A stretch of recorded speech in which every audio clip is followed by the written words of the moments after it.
Alô, alô, pessoal. Eu sou o Érico San Juan e este é o Ilustre Podcast. Um podcast com gente muito ilustrada, feitos nossos dois convidados, que já já a gente vai acessá-los para começar o nosso papo. O bom papo de sempre, de cada quinta-feira do mês, sempre às 8 da noite, às 20 horas, no canal do YouTube da TV Metropolitana de Piracicaba e no canal do YouTube próprio do Ilustre Podcast.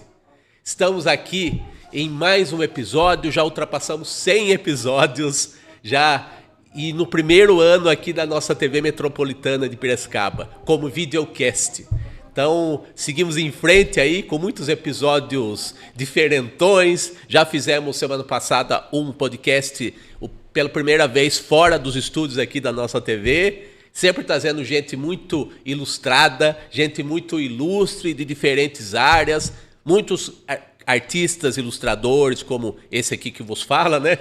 Mas também gente curiosa, gente culta, gente de diferentes áreas aí, como a pessoa aqui que nós vamos conversar, que fala de um assunto que muita gente pode ter curiosidade, mas de repente pode até ter um certo medinho, mas a nossa pessoa aqui, o nosso ilustre convidado, vai desmistificar o que há de misterioso, que pode causar medo nas pessoas, mas ele vai ver que o jogo aqui que nós vamos abordar é algo que é a vida dessa pessoa. Então, sem mais delongas, né? Vamos conversar aqui com o professor, com o mestre, com o árbitro, o professor Roberto Teles, com aplausos aqui. Opa! Salve, professor Teles, seja bem-vindo. Érico, agradeço a oportunidade de estar aqui. O nome do podcast é a Ilustre. Ilustre Podcast. Talvez eu... Você não gostou, né, Renato, da entonação? Ele vai né? dizer que ele é uma exceção. Vai. Eu não vou dizer com exceção. Eu vou me sentir lisonjado por ter sido considerado, de alguma forma, ilustre. Que bom, claro. Sim, só temos ilustres e ilustrados aqui. Isso. E vamos apresentar aqui o Renato Ferrante, atualmente editor, como você falou fora do ar, né? Mas um excelente designer gráfico, um profissional aí das artes gráficas, um cara que tem história aí no jornalismo de Piracicaba também, né?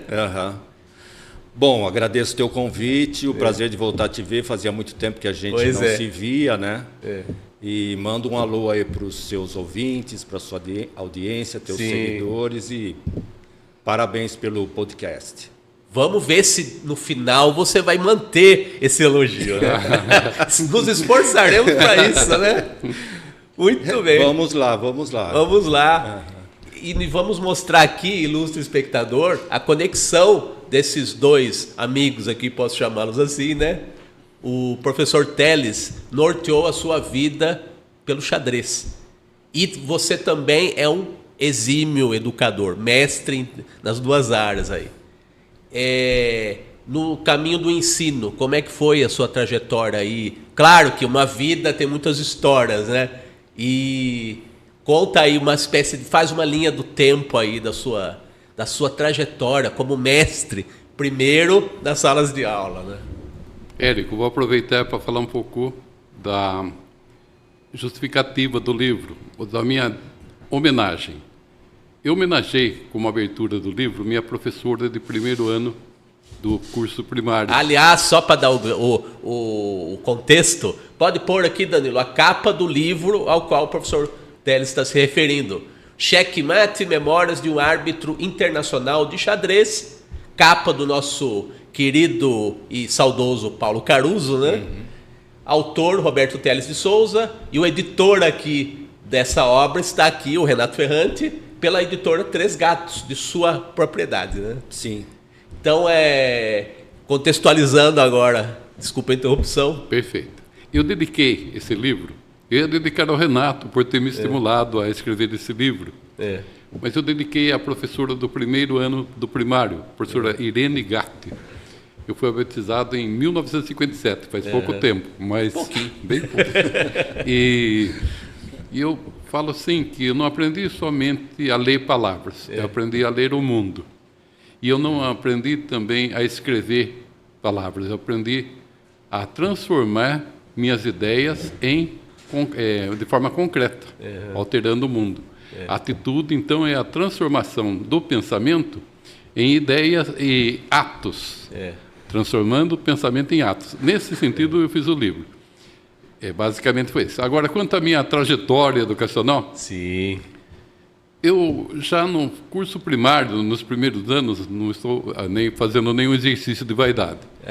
Eu já ajudava todos os coleguinhas que eu via que tinham alguma dificuldade de aprendizagem, matemática. Eu sou filho de uma professora e talvez esse dom tenha vindo até geneticamente. É interessante porque tem muita gente também, muitos filhos de professores que de repente tomam o caminho inverso, né? Realmente, por sorte, eu fiz o caminho correto. Então, eu auxiliava muitos colegas, assim, chegava a dar aula particular para alguns amiguinhos, para melhorar. E estava em mim aquilo. Isso aí me acompanhou a vida inteira. Tanto é que, aos 16 anos de idade, eu montei, junto com a Regina João, que é irmã do Turcão, do falecido Turcão, um cursinho de admissão ao ginásio. Eu dava aula de matemática e português. Em tenra idade você dava aula. 16 anos de idade, E ali nascia um professor. Curiosamente, sem que eu soubesse, ali estava nascendo o Liceu Terras do Engenho de Piracicaba. Isso em que época? Anos 1990, não é isso? Um pouco antes, 1966. Isso foi a gênese primeiríssima mesmo. Uterina. Né? Uterina, exatamente. Uterina foi muito bom. Gostei. Daí, então, eu queria fazer exatas. Jogar xadrez já é uma forma de gostar de pensar racionalmente. Sim. E fui para matemática. 2 anos e meio em matemática, não por vaidade, era um bom aluno. Mas eu comecei me despertar para ciências humanas. Olha isso. E havia na Unesp um curso de ciências sociais. Falei, eu vou fazer. Eu terminei o 3º ano, não fiz o 4º em matemática, fui para ciências sociais. E ali comecei a estudar muito sociologia. Posteriormente fiz pós em filosofia. E eu fiz vários outros cursos. O último curso que eu fiz, faz alguns anos, psicanálise. Eu fiz só por curiosidade intelectual. Apenas, né? Porque é verdade. Porque só isso. Eu costumo dizer que o Télio é um polímata, mas ele toma isso como uma ofensa. Para os desavisados pode soar como uma ofensa. Porque eu não sabia o significado. É um dos únicos que restam na face da Terra. E talvez seja um dos únicos que resta que sabe o significado da palavra polímata. Explica aí para os seus ouvintes. Pode explicar. Não, o polímata é um homem que tem conhecimento e sabedoria em todos os ramos do saber, da matemática, da filosofia, da história, da literatura. Então, ele tem um domínio quase que universal do conhecimento humano. Mas não é um Google. Não é um Google. Ele é um legítimo ele é de carne sabedor. E osso, isso. E sabe mesmo. Uhum. Não é que nem jornalista, desculpa, Danilo, a ironia aqui, mas aquela coisa de que o jornalista, talvez você concorde comigo, viu, chefe? Que o jornalista é considerado uma espécie de especialista em generalidades. E não é o caso do professor. Considerando o jornalismo hoje, isso já seria um elogio. Pois é. A sorte é que o Danilo tem idade suficiente para não entrar nessa estatística, nessa categoria nova aí, né? Dos jornalistas Nutella. Certa vez um aluno me perguntou, professor Teles, como que o senhor sabe tanta coisa? Eu me dediquei, li muito, mas eu ironizei. Eu falei, que eu leio tirinhas de chicletes desde a infância. Mas a verdade, eu estava fazendo uma crítica, porque esse aluno em especial, eu gostava muito dele, ele era educado, tal, mas ele não gostava de ler. É mesmo? Então, porque ele não tinha despertado ainda o gosto pela leitura. Faltava alguém que desse aquele... Esse eu brinquei com a tirinha de chicletes, ele ficou olhando assim. Eu queria dar um exemplo aqui da sabedoria e do prazer que é conviver com o Teles. A gente frequentemente vai almoçar juntos, né? Aí o Teles passa em casa e eu gosto de fazer uma brincadeira que é mais ou menos assim, eu entro no carro e digo, Teles, a pergunta que não quer calar hoje é, olha só, o ser precede a existência ou a existência precede o ser? Nossa, é quase a coisa do Tostines vende mais do que eu pensei. E daí ele responde assim, Platão já dizia na Grécia Antiga, e começa aí, assim, eu classifico como uma aula extraordinária de filosofia, que vai da Academia de Platão até a filosofia martelada de Nietzsche. Almoço, né? Não, isso andando de carro até chegar ao restaurante. Chegar no almoço. Depois tem intervalo, que é almoço e prossegue. Então, eu considero um privilégio de vida mesmo, desfrutar da amizade, da imensa sabedoria aqui do meu amigo. E, sobretudo, da modéstia. Sim. Sim, ele é uma pessoa modesta. Acho que é uma característica dos sábios, eu imagino que seja, não? Sim, exatamente. Porque pode ser que muita gente se sinta oprimida por tanta sabedoria, e que é algo natural da pessoa, né? Mas o Teles tem essa capacidade de transmiti-la de uma maneira que, digamos, não ofende a ignorância e nem o coloca num nível abaixo. Ele fala de igual para igual, como, enfim. O processo do conhecimento é meio socrático. Sócrates dizia, tudo que sei é que nada sei. Na verdade, parece um paradoxo, né? Como que eu sei e tudo que eu sei nada sei. Mas uma pessoa que está evoluindo, ela precisa ter a humildade de saber que tem que conhecer sempre mais, né? Sempre mais. E é engraçado, né? E por outro lado, os ignorantes têm tanto orgulho de um suposto, dessa suposta sapiência conferida pela ignorância, né? Quer dizer, o orgulho de não saber. E não quero saber e tenho raiva de quem sabe. Ou aquele conhecimento de Google, de Wikipedia, enfim. Tempos sombrios. Muito. Mas estamos aqui para resistir de alguma forma, né? Sim. Tanto que estamos aqui, né? Então, professor, já deu para ver que com 10 minutos aí, você passeia, dá para perceber quem não o conhecia, você passeia por muitas áreas do conhecimento, né? E onde que o xadrez amarra essa história toda aí? O xadrez é uma atividade de raciocínio lógico. Eu defino o xadrez como o jogo das tomadas de decisão. Porque para fazer um lance, você tem que imaginar muita coisa. São várias as suposições, hipóteses. E num aspecto mais vivencial, eu diria que é a vida de mentirinha. Porque o que é a vida? Senão a cada instante a gente tem que fazer uma opção. E algumas dessas opções saem caras na vida da gente, né? Certamente. O xadrez, como ele é simbólico, ele entristece quando o competidor perde. Porém, só dele ter refletido, ele ganhou muito, né? Esse é o significado do xadrez. E o ser humano, ele tem uma agressividade natural por instinto. É freudiano que eu vou falar. Sim. O que é a civilização? A civilização nada mais é do que a contenção dos instintos da sexualidade e da agressividade. Então, um aluno fala para o professor, professor, posso ir ao banheiro? E o professor, talvez despreparado, diga, deveria ter ido no intervalo. Sabe o que esse aluno vai pensar? Eu quero que esse professor morra.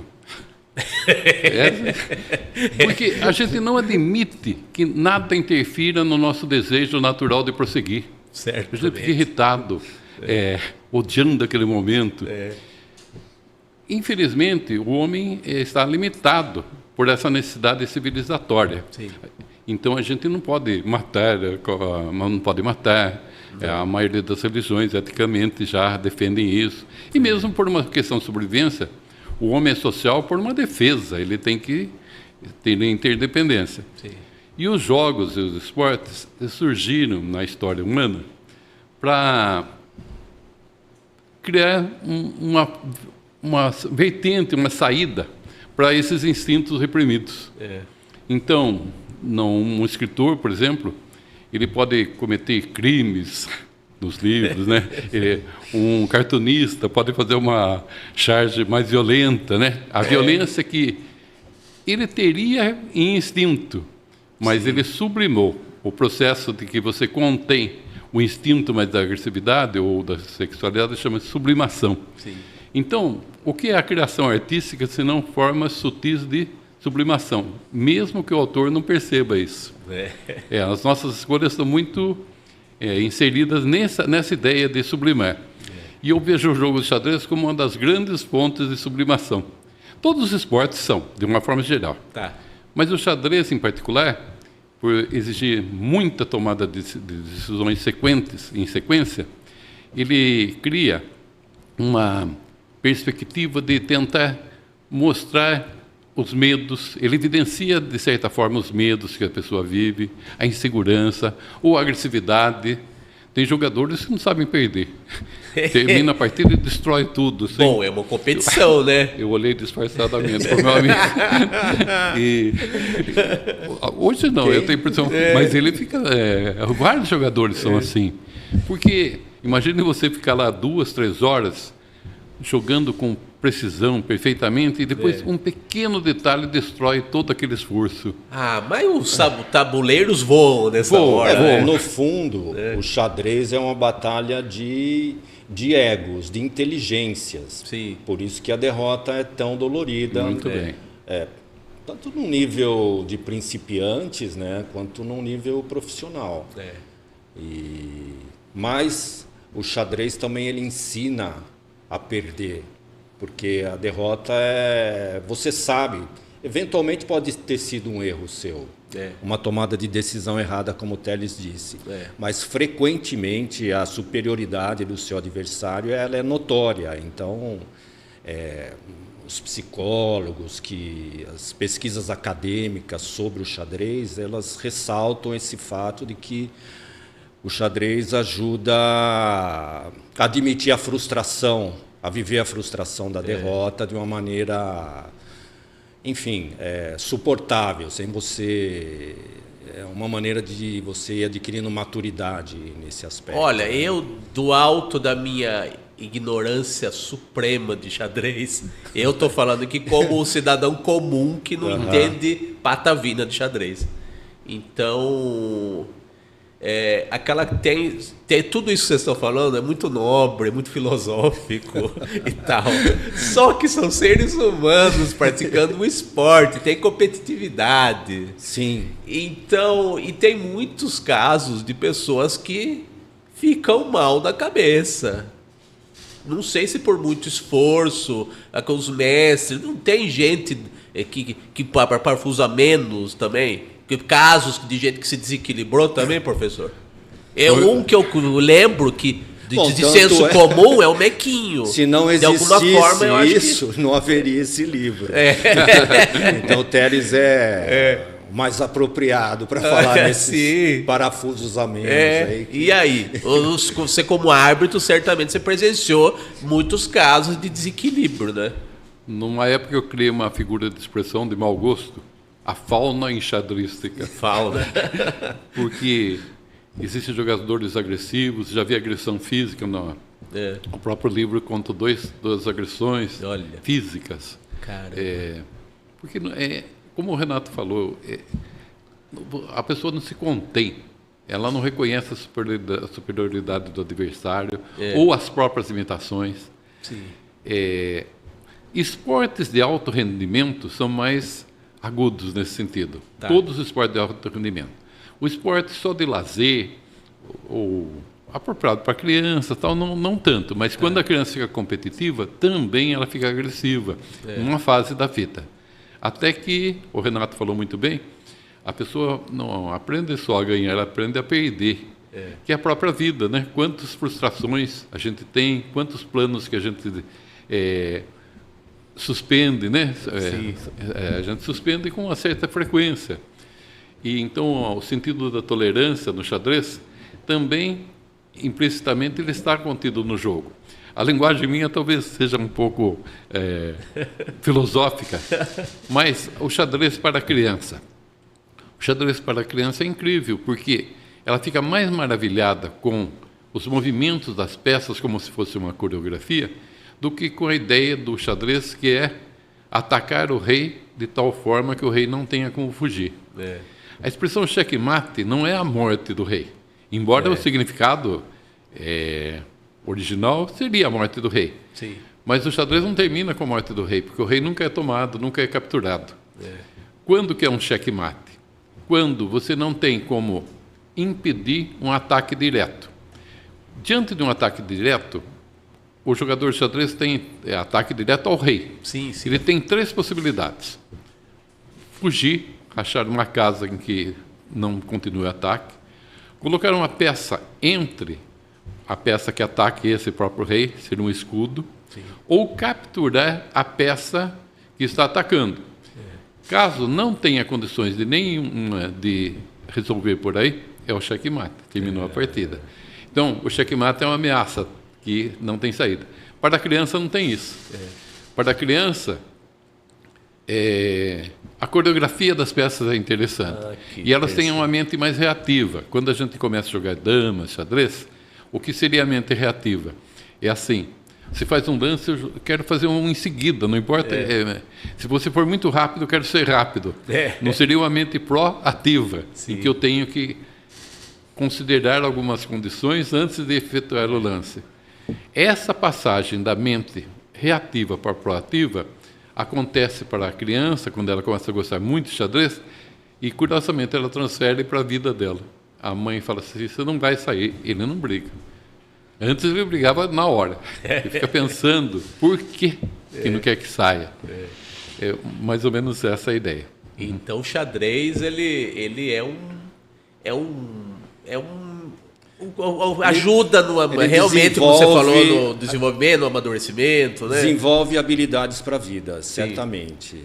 Tomada de decisão, você tem que planejar. Porque quando você toma uma decisão no xadrez, você vai movimentar uma peça de tal ou qual maneira, você já tem que prever a reação do adversário, você tem que prever o seu lance seguinte, o lance seguinte do seu adversário. Então, isso você tem que ter uma visão ampla das coisas, né? Exatamente. Uma ação que vai gerar uma consequência e você vai ter uma reação a essa consequência. Então, isso... Enfim, isso é notoriamente aplicado na nossa vida, né? Você vai tomar uma decisão de vida, você vai saber as consequências, como que você vai reagir. E num plano assim mais prático, pedagógico, né? Você tem escolas em São Paulo que, por exemplo, é um aluno que está tendo um baixo desempenho em matemática, ele é obrigado a frequentar as aulas de xadrez. Olha só. E você tem...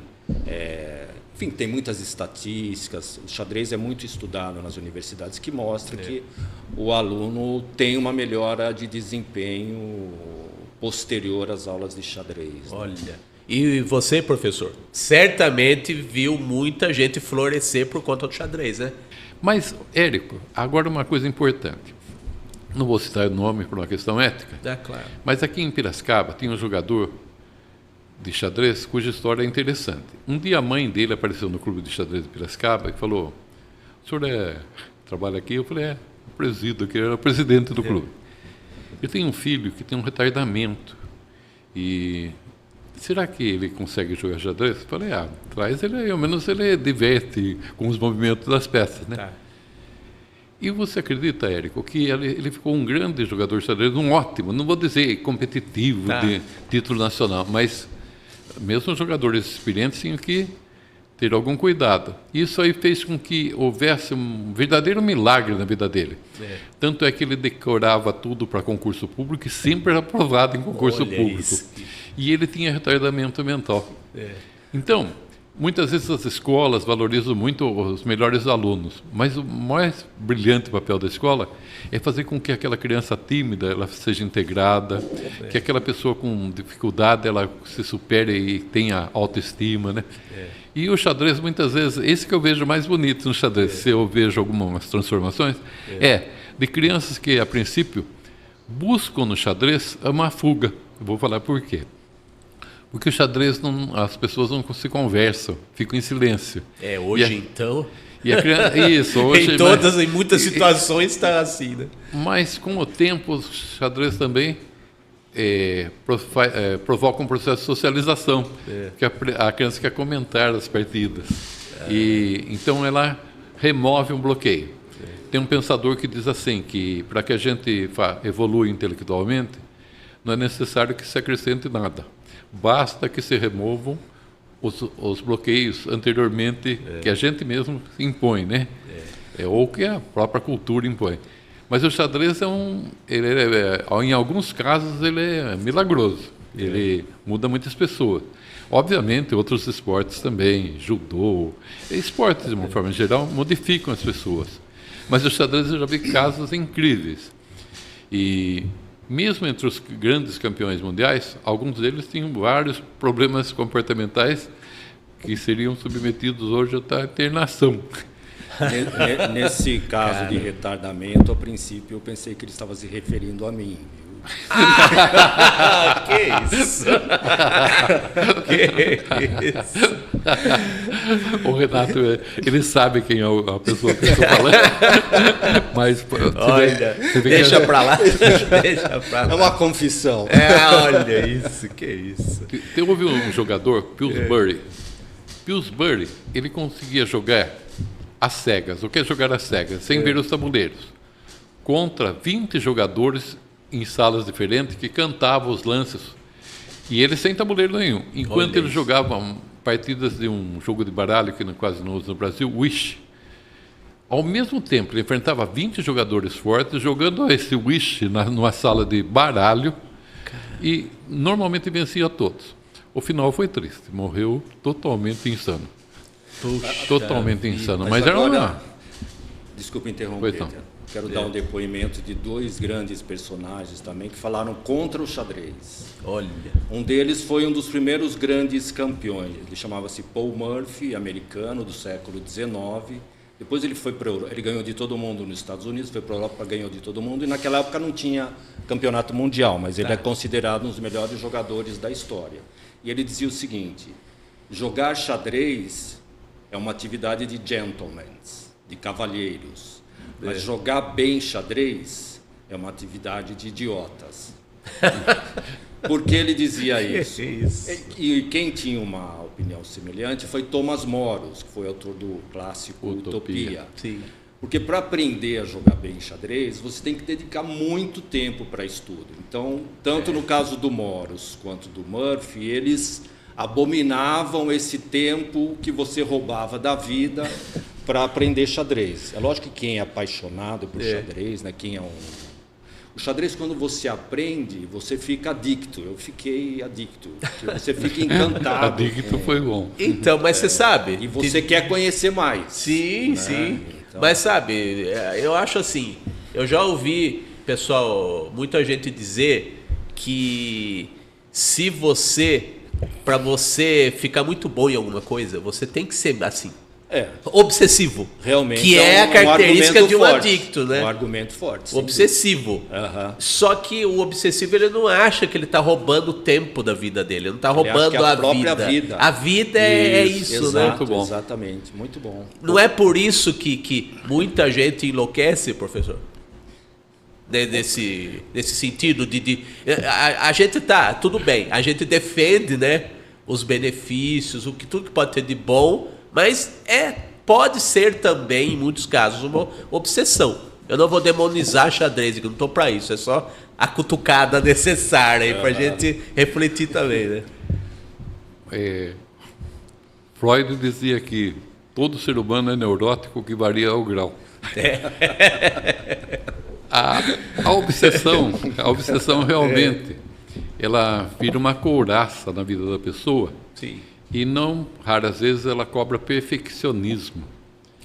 E talvez a beleza humana é que a gente nunca alcança a perfeição, né? Exatamente. Então, essa ponderação seria necessária para evitar uma loucura mais extremada. Sim. Que a loucura nos acompanha em tudo, né? O que é o artista, né? Não, senão... até vou contar uma coisa, desculpa interromper, que é uma coisa da obsessão. Que acho que você vai lembrar de situações assim, que é o seguinte: eu, como cartunista, muitas vezes eu estou em lugares com colegas e fica aquele povo desenhando no guardanapo. Você deve ter visto até na época do Jornal à Noite, talvez. Sim. Aquela coisa. Também por conta de introspecção. Você é uma espécie de uma fuga. E também é um exibicionismo. Olha o que eu sei fazer. Eu tô mostrando. O Caruso era um pouco assim, ou bem assim. Então. Ele mesmo confessava, não consigo parar de desenhar. Então, aí só que eu penso o seguinte. Eu sou cartunista, estou fazendo podcast aqui. Podia não fazer. Só que assim, eu não me acho tão obsessivo assim a ponto de dedicar toda a minha existência só a isso. Então, pode ser que eu seja pior que muito colega. Mas eu acho que eu estou vivendo experiências diferentes. Cada um sabe de si, evidentemente, né? Mas assim, claro, o enxadrista ele pode também, não precisa ser necessariamente um mestre e ter aquilo na vida dele também, né? Eu me lembro que o Boris Kazoy, ao fazer uma matéria pela TV falando sobre xadrez, ele fez um parênteses, ele era o âncora, ele falou, aqui entre nós, eu me arrependo tanto de ter me dedicado ao xadrez. Por 2 ou 3 anos, foi um tempo perdido na minha vida, que não aproveitei em nada. Eu, se tivesse chance de conversar com ele, eu diria, quantos médicos e engenheiros não desenvolveram o raciocínio lógico jogando xadrez? Porque o xadrez é propedêutico. O que seria uma atividade propedêutica? É todo tipo de conhecimento que a gente adquire que você vai utilizá-lo em situações totalmente diferentes, sem que você se lembre de onde vem. Então, por exemplo, alguém em matemática aprende fatoração em evidência, fatores comuns em evidência. Passa o tempo, o médico fala, não vou usar matemática. Mas vem um paciente com determinados sintomas e determinada característica. Vem outro com semelhante e assim por diante. Ele está usando um raciocínio que ele aprendeu que ele nem sabe onde, foi na matemática. Esse é o sentido propedêutico. Então eu diria para o Boris, nada... Você não perdeu tempo. Não foi em vão. É uma ilusão que você tenha perdido tempo. Você ganhou muito. É óbvio que quando é obsessão, as pessoas suspendendo tudo, como um Bob Fischer, por exemplo, ele amou tanto xadrez que nem namorou, não teve nenhum tipo de sexualidade, em nada. Sim. Ele se envolveu até ficar um ermitão no final da vida e morrer isolado. E ele é considerado um dos maiores fenômenos de xadrez da história humana. E isso era um sentido de obsessão. A obsessão é uma tentativa de chegar à perfeição. Então, precisa ser domada. De certa forma, precisa ser domada. Errar é bom. No momento em que você erra, ou uma situação adversa, você fica triste. Passado muito tempo, você percebe que você aprendeu tanto com aquilo, foi importante na sua vida, foi importante que aquilo acontecesse também. E, olha, dá para notar, né, a questão do educador, né? Sim. Não é à toa que ele é um árbitro de xadrez, né? E não um campeão de xadrez, né? Ele é o grande mestre da arbitragem brasileira de xadrez. Como é que você chegou nisso, professor? A vontade de organizar eventos aqui em Piracicaba. Desde os 16 anos, eu lia sobre organização de xadrez. Naquela época, a literatura muito inacessível, nem havia. Sim. Quando muito, eram livros estrangeiros, que com muita dificuldade a gente tinha acesso. Era o tempo que você tinha que suar a camisa para conseguir informação, né? Não havia um Google, não havia uma biblioteca. Mas ali, a vontade de organizar, de propiciar momentos interessantes para todos ali, motivar as pessoas a praticarem o xadrez, porque eu via um valor no xadrez, achava que transformava as pessoas. E ali nasceu minha vontade. Mas árbitro mesmo era local sem grandes perspectivas. Até que me inscrevi para um campeonato de xadrez no litoral paulista em 1972. E fui para jogar junto com o Neville Leone de Piracicaba, um grande enxadrista, 30 anos campeão piracicabano. E nós fomos para esse torneio. E lá chegando, o árbitro do torneio era Félix Sonnenfeld, árbitro internacional, campeão mundial de problemismo de xadrez. Olha. Inclusive, uma das crônicas, uma biografia, é sobre o Félix Sonnenfeld. Tem do Mequinho e sobre ele, né? E também, dois perfis, né? Dos perfis. Um deles é da mestra, que eu gostaria de falar, mestra claro. internacional, Ruth Cardoso. Mas o Félix Sonnenfeld, quando foi da segunda para a terceira rodada, era um torneio difícil de ser arbitrado, porque eram muitos competidores, 180, e num sistema chamado Sistema Suíço de Emparceramento. Curiosamente, eu surpreendi porque eu conhecia o sistema. E o Félix era um senhor de idade, deveria ter a idade que eu tenho atualmente, 70 e poucos anos, 75, e ele sentiu-se mal, ele ficou adoentado. E o presidente da Federação Paulista, João Miguel, falou: Roberto Teles, eu soube que você sabe organizar, você sabe? Olha. Eu tremi, porque era um torneio internacional. Mas eu falei... eu acho que eu sei. Eu acho que eu sei. E no fim eu fui muito bem, não é vaidade, mas eu fiz o torneio. E ali nasceu um árbitro mesmo, porque adquiri confiança e começaram a surgir convites. Daí eu mudei para São Paulo, e lá em São Paulo havia a Academia Capablanca de Xadrez na Rua Augusta, quase na Paulista. E lá eu comecei a arbitrar e também dar curso de arbitragem. Muitas pessoas perguntam: com quem você teve seu curso de arbitragem? Eu não tive, porque não existia no país, eu que criei esse curso. E isso aí acho que o Renato não sabia. Isso não. E daí foi isso, eu criei os cursos de arbitragem no país. Você se fez, então. Então, porque a minha ideia de curso de arbitragem não é ensinar as regras para o árbitro, é para que ele entenda o papel de educador e um mediador de conflitos. Tem um poeta romano, Terêncio, que diz: sou humano, e tudo que é humano não me é estranho. Por que estou falando isso? Porque pode haver agressividade, pode haver desentendimento, e o árbitro está ali para tentar conter, fazer com que o emocional não supere o racional e explique a regra para a competição ter andamento normal. Nem sempre consegue, mas a ideia é essa. Certeza que não. Mas foi assim que nasceu o árbitro. E qual foi a situação mais adversa que você se lembra de ter passado como árbitro? Bom, seria difícil até selecionar uma em específico. Tem muitas então? Conta para nós. Uma delas, um jogador está jogando, tem um relógio, no jogo de xadrez oficial, usa-se um relógio, e esse relógio você tem um determinado tempo para fazer os lances. Se esgotar esse tempo, se perdeu. E esse jogador estava apurado no tempo, isso aí ele tinha pouquíssimo tempo, ele estava melhor na posição e pouquíssimo tempo. E naquela época havia uma regra: um lance irregular no final da partida, nos últimos 5 minutos, perdia a partida.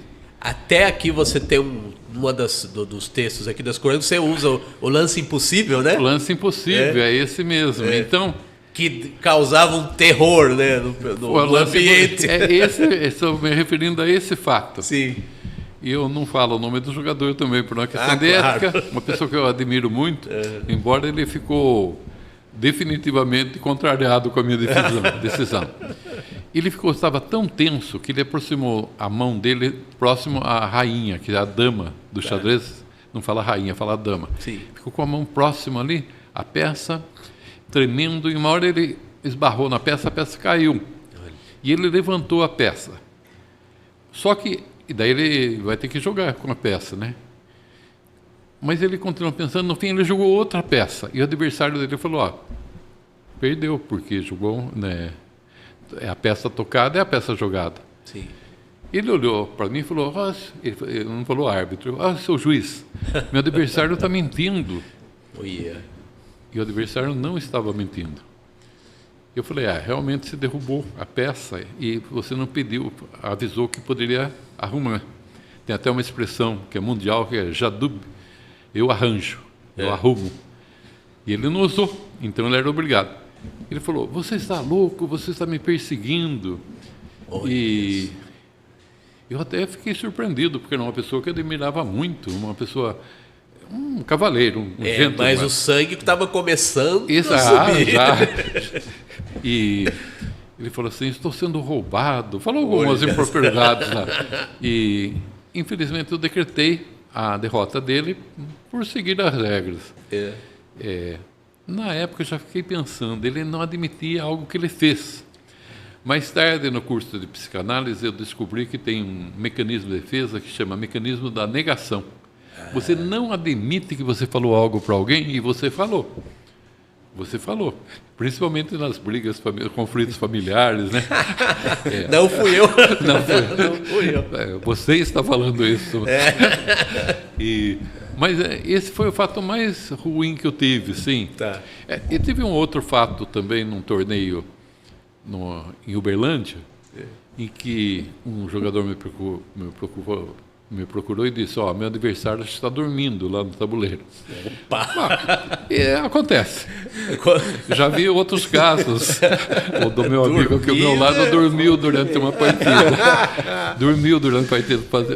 Fazendo caixinha no cabelo, dormiu. Mas daí, no caso do Uberlândia, é mais triste a história. Havia morrido no tabuleiro. Nossa! Era um senhor de idade.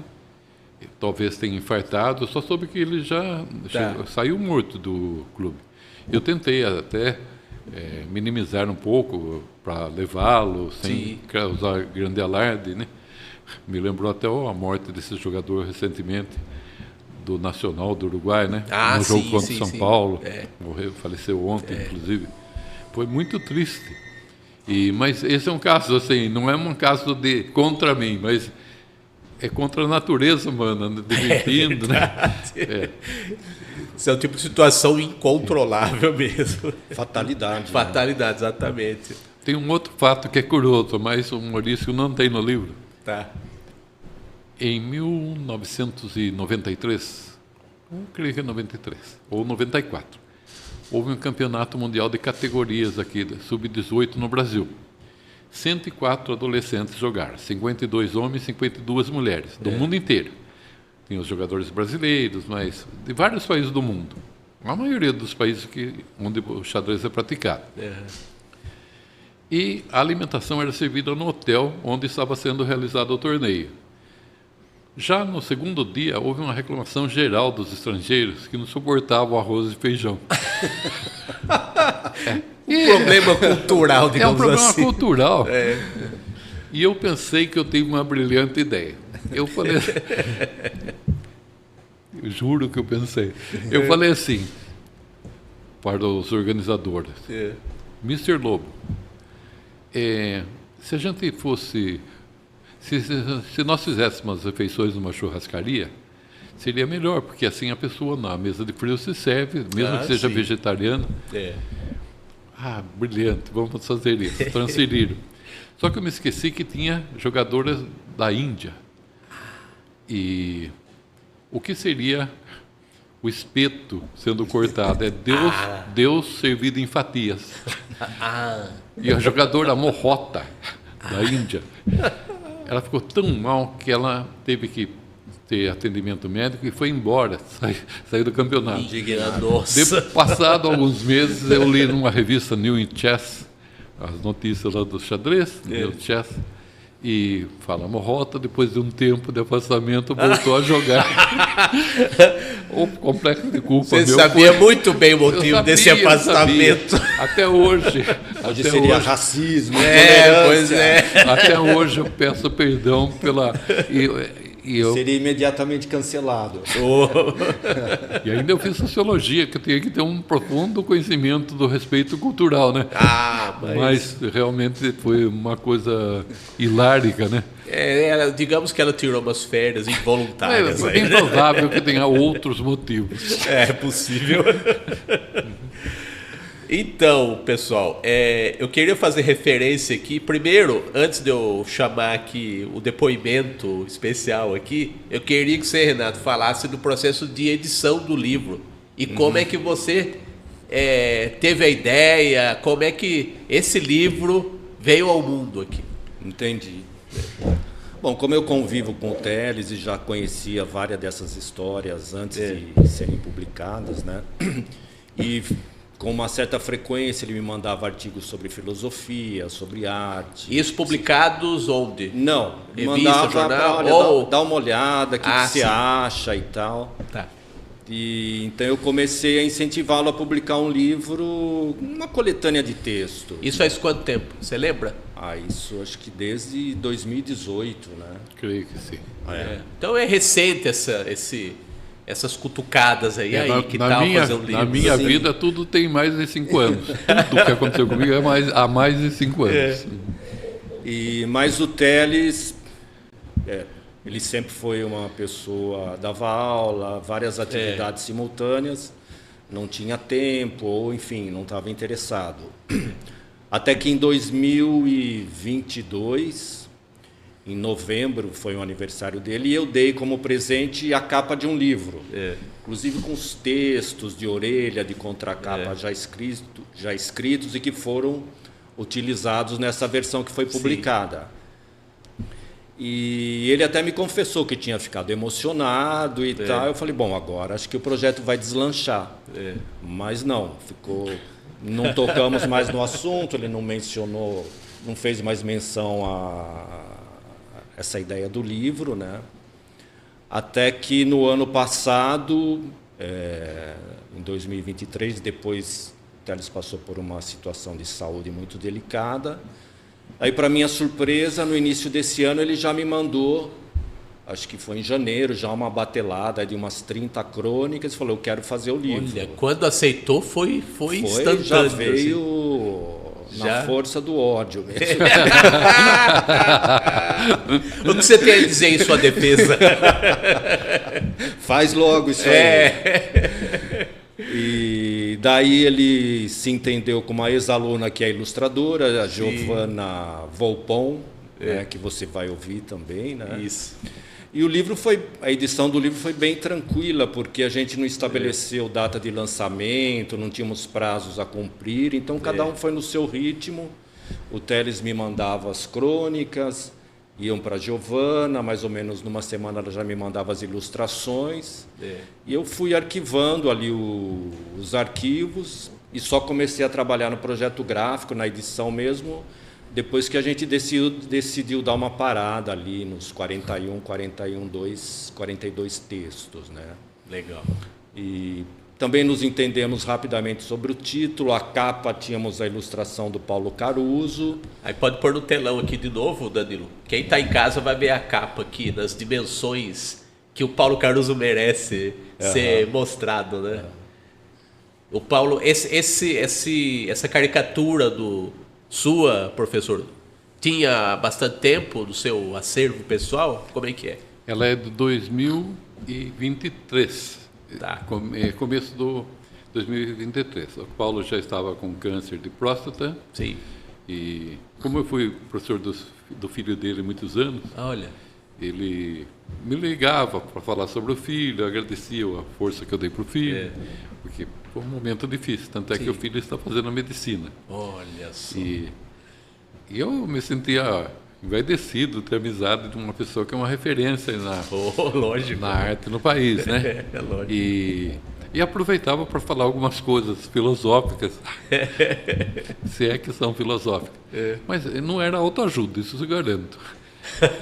Para que ele tivesse uma motivação.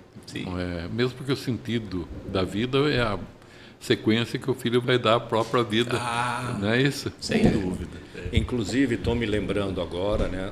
Nós chegamos a nos reunir uma vez, nós três, para projetar um livro sobre Piracicaba e uma ideia que a gente poderia retomar com outro ilustrador.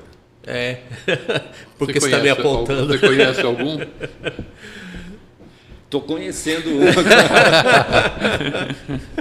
Mas depois a gente conversa sobre isso. Legal. É papo sério. Que bom, que bom. Mas então, aí a participação da Giovanna, como se deu? Ela foi sua aluna, né? Foi minha aluna. Foi assim, ela era a melhor aluna de uma turma de terceiro ano de ensino médio. E eu dava aula de filosofia e sociologia para ela. Faz tempo isso? Faz 4 anos. 4 anos, tá. E a maioria dos professores achavam que ela devia tentar medicina. Porque ela reunia todas as virtudes de uma estudante vitoriosa. Mas ela falou, eu gosto de arte, professor, eu gosto de desenhar. E eu sempre entusiasmei as pessoas naquilo que elas gostam.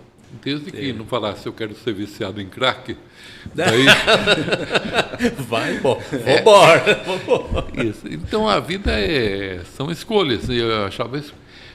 Aconteceu até um paralelo, mães que vieram falar, tire da cabeça da minha filha que a minha filha quer fazer educação física. Eu falei, minha senhora, me desculpe, mas educação física é bonito, é uma coisa bela. Mas vai passar fome. E eu escuto isso até hoje, viu, professor? Né? Se você... Se eu tivesse seguido medicina... E eu sempre disse, não vai passar fome. Se ela ama isso aí, ela vai ser bem-sucedida e, de alguma forma, ela vai ver feliz, e é o que importa. Porque os pais, inconscientemente, se projetam nos filhos. Gostaria de ter um filho médico, um filho advogado. Aí vai buzinar na orelha do pobre professor. Eu nunca ouvi falar, eu quero ter um filho cartunista. Eu também, nunca ouvi, não. Na área de design gráfico tem aquele meme famoso, até que o filho vai até o pai e confessa que ele decidiu seguir a carreira de designer gráfico e o pai cai em prantos. Né? Ainda que hoje você tem a opção, porque sim. No tempo que eu comecei, a opção talvez fosse publicidade e propaganda, que é o que dá dinheiro, teoricamente, né? Áreas ligadas, época, né? A maior dificuldade do designer gráfico era explicar para a mãe dele e para a namorada o que ele fazia. Exatamente. Exatamente. Hoje ainda tem designer, sim, né? É chamado. Evoluiu muito, né? Então. Hoje todo mundo reconhece que o bom design faz a diferença, né? E sobre a Giovana, eu conheci o potencial intelectual dela. Eu não conhecia os trabalhos dela, nunca tinha visto. Não conhecia. Eu já vi um dia passando assim, andando pela classe, eu percebi que ela estava fazendo um desenho relativo à motivação da aula. Zoando, talvez. Não, ela estava até concentrada. Você percebe que ela estava gostando da aula e ela criou estava decodificando a aula alusiva em forma gráfica. Mas eu percebi, eu tinha uma avaliação de que ela seria capaz. Eu falei assim. Daí eu cheguei e falei, Giovana, convidei. Estou fazendo um livro assim, tal. Você não faria ilustração? Ela ficou feliz, ainda ela falou, vai ser bom porque vou inaugurar meu portfólio, né? E foi o primeiro trabalho dela que eu sei, que eu saiba, não conheço assim toda a história. Mas ela realmente foi super surpreendente, teve algumas coisas muito boas, né? No geral, atendeu muito às expectativas que eu tinha em relação ao que eu esperava das ilustrações. Houve momentos em que ela perguntou, o que é mate ajudado? Checkmate ajudado é quando é uma composição de xadrez em que é como se fosse um suicídio. O condutor das negras fazem as brancas darem mate. Então e no fim ela criou uma ilustração interessantíssima para isso. Ela entendeu bem a ideia. Mas essa é a Giovana, uma pessoa admirável. Que bom. Temos a versão do professor, agora vamos mostrar a versão da aluna, né? Isso. Aí o Danilo pode colocar o depoimento que ela mandou especialmente aqui no podcast. Vai lá, Danilo. Oi, eu sou a Giovana Volpon Aquilino, eu fui ilustradora do livro Checkmate e hoje eu vim contar como foi esse processo de ilustração. Primeiro, como eu conheci o Teles, eu conheci ele no meu ensino médio, na Escola Centro Educacional Convívio de São Pedro. Ele foi meu professor de redação, filosofia, sociologia. Ele também dava apoio para os alunos nessa parte de escolher qual profissão iria seguir. Naquela época eu ainda estava um pouco em dúvida em qual profissão seguir. Eu sempre gostei muito de desenhar, de arte, de comunicação visual.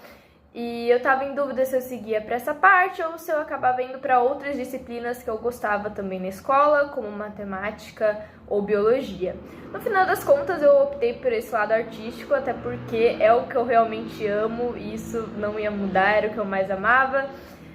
Eu prestei vários vestibulares para design gráfico e acabei escolhendo o da Belas Artes, de design gráfico em Sorocaba, e fui morar em Sorocaba.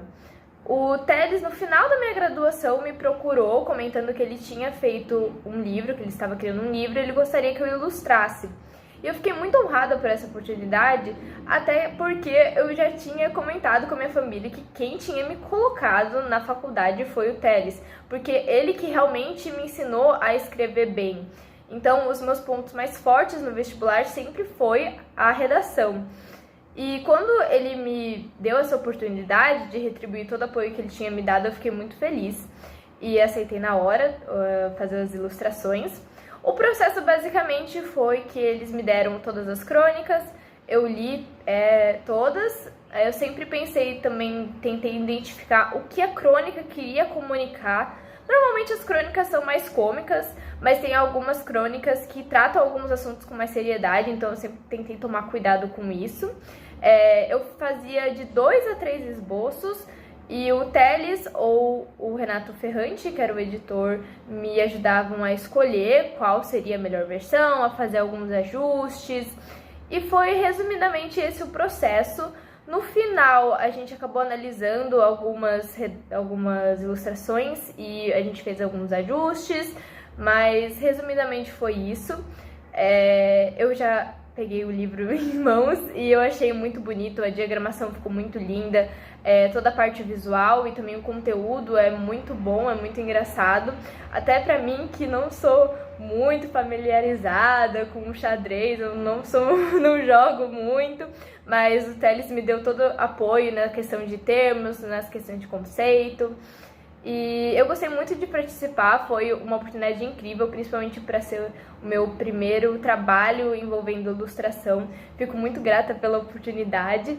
Atualmente eu fui para outra área envolvendo comunicação. Eu estou focando em design digital, então aplicativo, site, essa parte do visual da interface, mas eu nunca vou conseguir abandonar a ilustração porque realmente é o que eu amo. Então, muito obrigada, Teles, pela oportunidade e eu espero que vocês gostem das ilustrações. A versão da Giovana aqui, da participação dela no livro Checkmate. Parabéns, do professor. Giovana, muito legal. Parabéns mesmo. Ela inaugurou muito bem o portfólio dela. Sim. Muito bem. E quais são os próximos passos da carreira desse livro? Dessa obra aqui?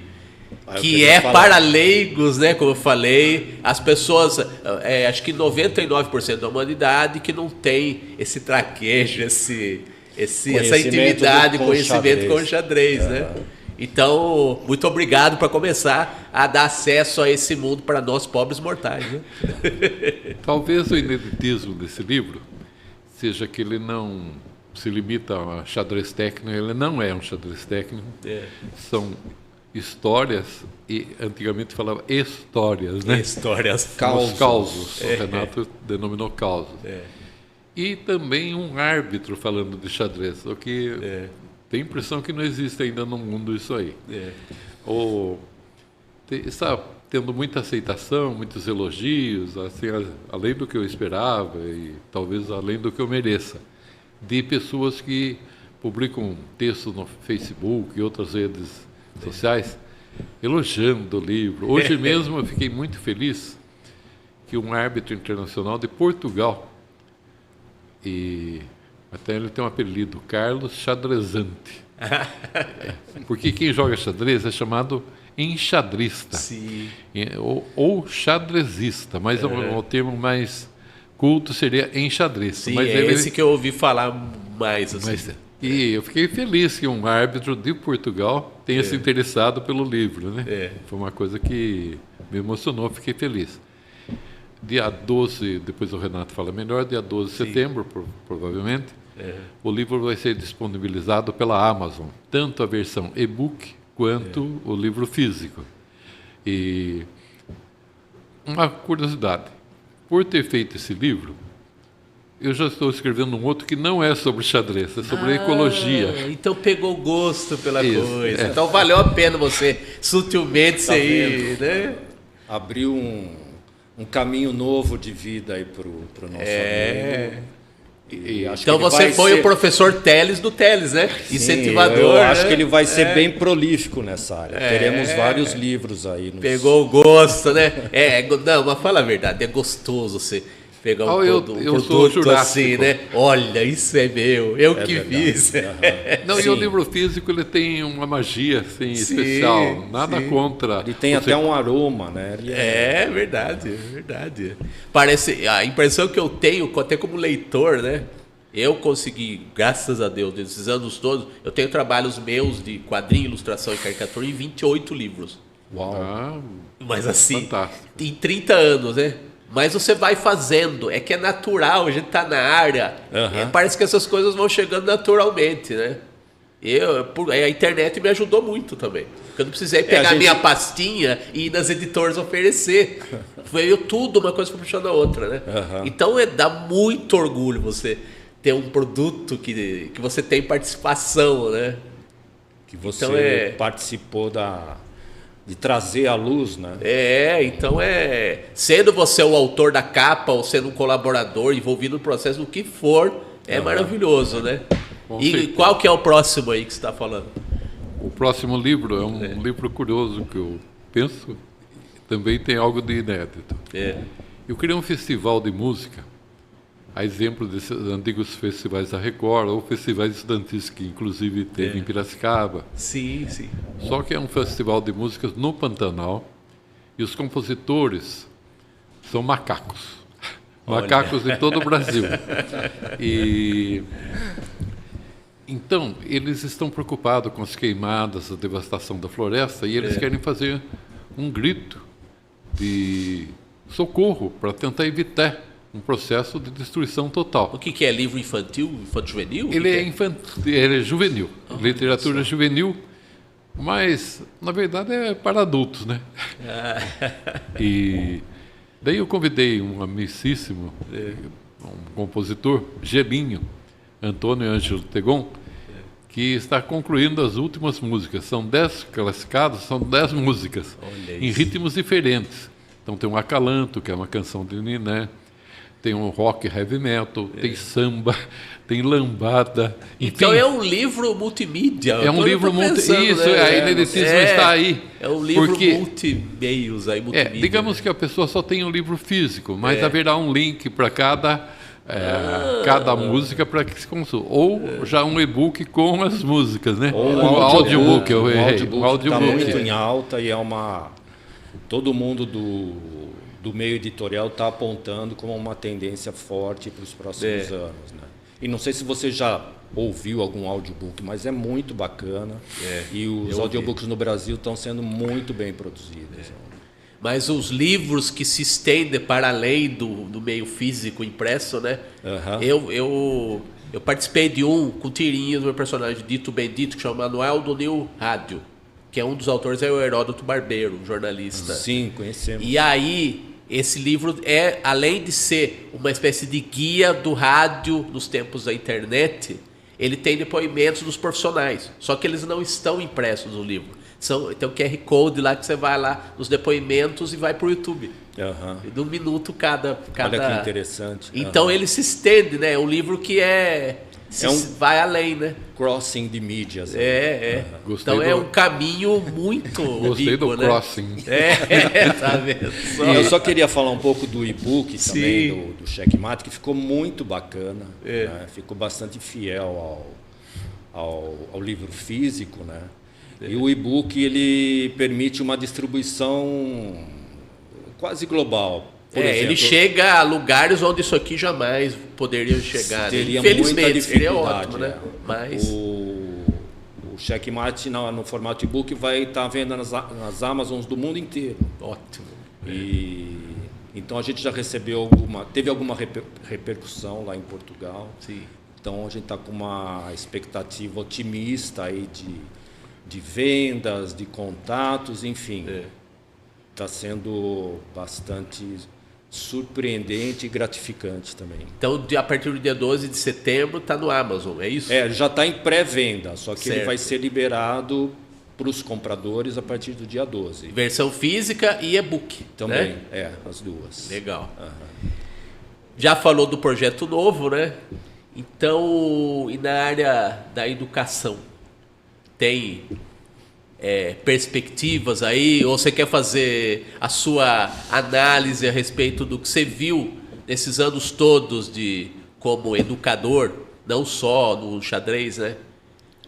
As perspectivas que você tem, as análises que você faz com relação ao meio ao qual você, de certa forma, continua pertencendo, só que com o xadrez, né? A educação. Qual é o futuro da educação? Ou perguntinha, né? Pergunta simples. Muito simples. É a pergunta ideal para encerrar podcast, né? Certo. É para dar gancho para outro podcast. Uma preocupação que acho que é de todo mundo que trabalha na área da educação é a inteligência artificial. Sim. Mesmo porque alguns alunos já apresentam as redações que são passadas para casa, produzidas por inteligência artificial. Isso aí é preocupante. É preocupante porque eu entendo que é uma ferramenta fantástica, uma coisa incomum. Porém, o bloqueio que se faz com a inteligência artificial, ou provocada pela inteligência artificial, vai ser sentido em toda a educação. Porque você pode produzir uma tese de mestrado ou doutorado em 15 minutos, sem que você consulte um único livro. Ele já vem com bibliografia e tudo, e com a garantia que é impossível saber que foi produzido por inteligência artificial. Isso me preocupa bastante, não porque sou conservador, nem sou conservador, porque perderia o aspecto mais bonito da educação, porque educar, entre as várias concepções, é extrair, não é acrescentar. Basicamente, quando você educa um filho, educa um aluno, é extrair as virtudes daquela pessoa e não ficar acrescentando verniz para aquela pessoa e assim por diante. Então, eu tenho uma certa preocupação com o futuro da educação. Mas eu sou um homem sempre otimista. Eu acho que o ser humano sempre vai reagir no momento certo, desde que o Putin ou o ditador norte-coreano não tomem uma iniciativa mais perigosa. Eu só queria acrescentar mais alguma coisa nesse item, né?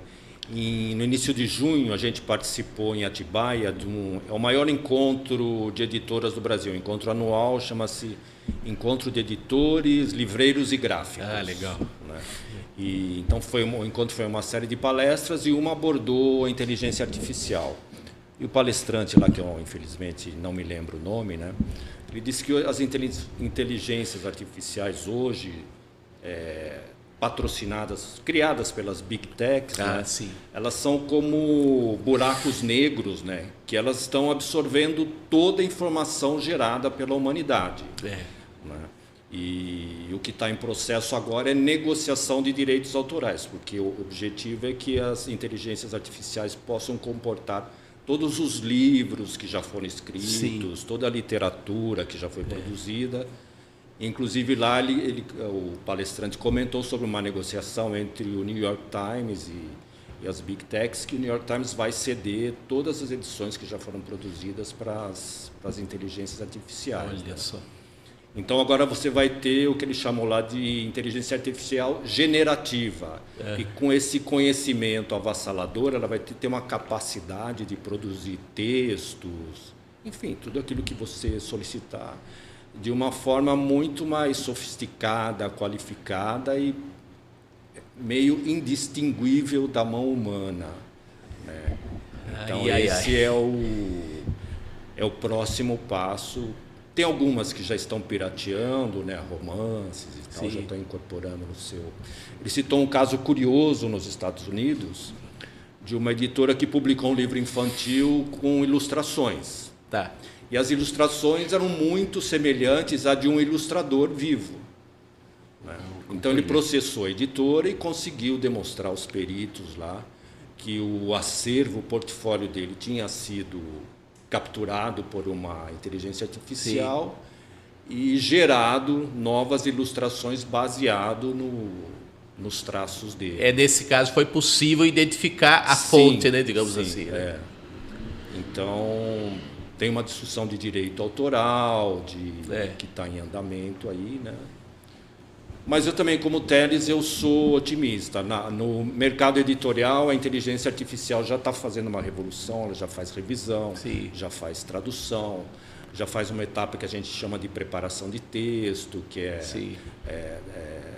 enfim, mexer no texto para dar um estilo, uma afinação, corrigir vícios de linguagem do autor, né? Você, como editor, ainda não usou, né? Não. Porque eu estou vendo aqui que os nomes aqui no expediente do livro do Teles, ainda, ao que me consta, são de seres humanos, né?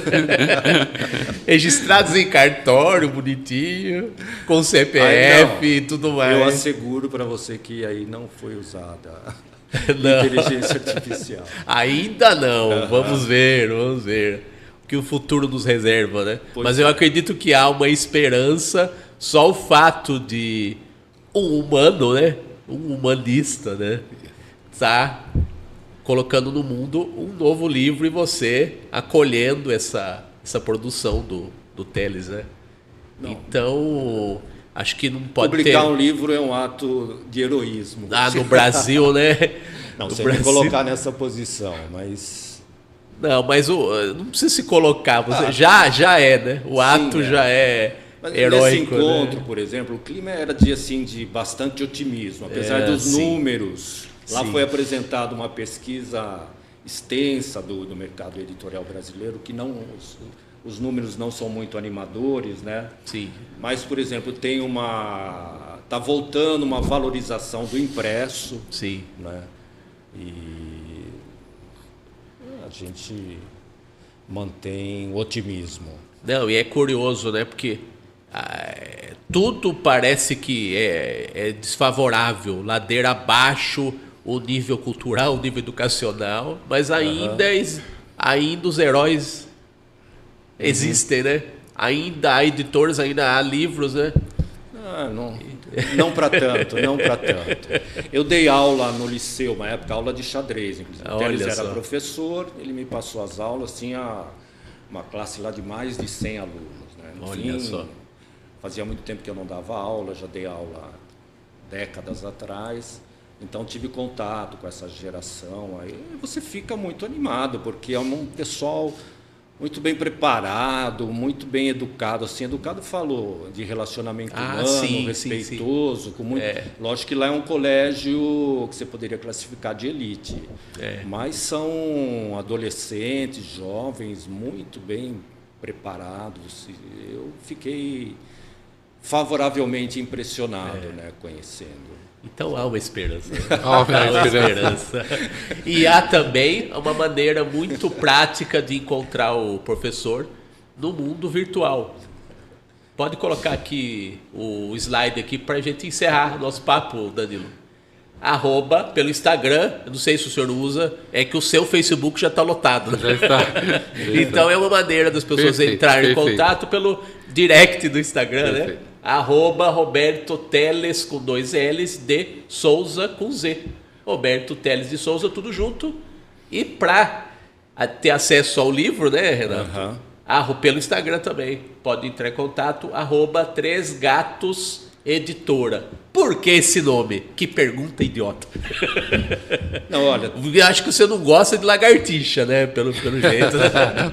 Talvez você não goste muito de lagartixa. Não, é assim, eu tinha que abrir a editora e não tinha a menor ideia de que nome. A epopeia do nome.